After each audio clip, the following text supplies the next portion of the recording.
Hello, আসসালামু আলাইকুম। সবার কি অবস্থা?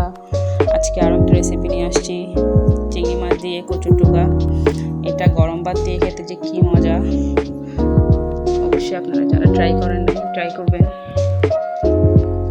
আর এখানে আমি কচুগুলোকে ছিলে কেটে নিয়েছি। আমার হাতের অবস্থা খুবই খারাপ। এখন হাতে পলিথিন বেঁধে ধুয়ে সেদ্ধ করতে দিয়ে দিব।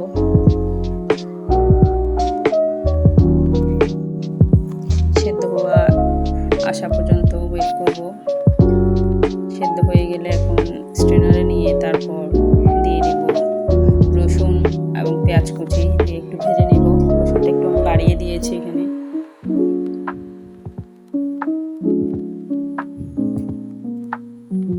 দিয়ে দিব টমেটো, চিংড়ি মাছ একটু ভেজে নেব ভালো করে।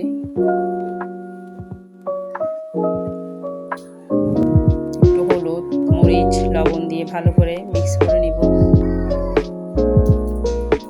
এই যে কচু পানি ঝরে গেছে, এখন আমি এগুলো দিয়ে ভালো করে মিক্স করে নিব।